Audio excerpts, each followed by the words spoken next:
The 22nd of November, 2025. Baton Rouge, Louisiana. LSU Tiger Stadium. 4 legal issues. Whether stadium ejection creates a trespass charge, what officers can require when you have no ID, when a flashing incident becomes a crime, and what an epilepsy disclosure requires officers to do. The trespass charge was legally complete before deputies arrived. A private sports venue has the authority to eject attendees for conduct violations. The ticket purchase creates an implicit agreement to comply with the venue's conduct standards. Under Louisiana Revised Statute Section 14-100. 1. Criminal trespass requires only 3 elements. Entry upon property, without authorization, after having been forbidden to remain. The ejection was the notice. The return completed the offense. No additional misconduct was needed. The flashing conduct at a public stadium implicates 2 Louisiana statutes. Louisiana Revised Statute Section 14-106. Indecent exposure prohibits intentional public exposure of intimate body parts. Louisiana Revised Statute Section 14-103. Disorderly conduct covers conduct that disturbs public peace. Either or both may apply, depending on what was exposed and the specific circumstances. Neither requires physical contact. The stadium's ejection authority was legally sound on both grounds independently of the criminal charge question.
The identity verification process was constitutionally sound despite the absence of any physical identification.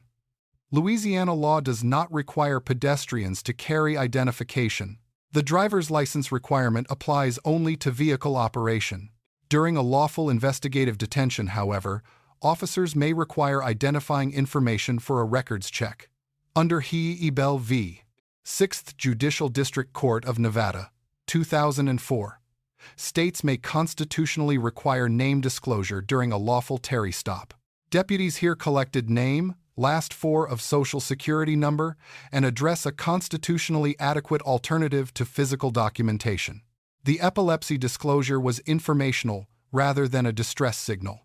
Under Kingsley v. Hendrickson, 2015, Officers detaining a person with a known medical condition should be prepared to respond to any medical emergency that arises. No emergency arose here. The disclosure explained the absence of a driver's license, a fact that clarified the identity verification situation rather than complicating it. Deputies noted it and continued.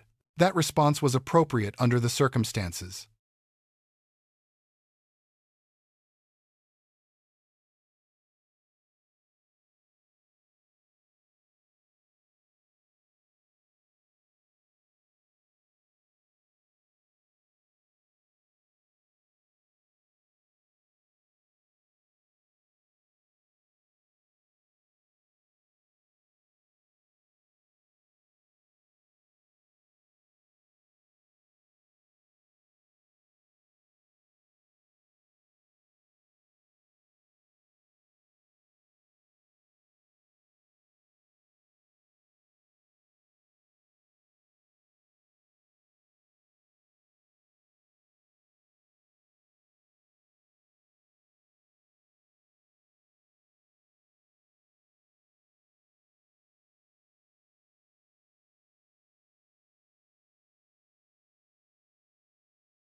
The lead deputy receives an A, the third in this series.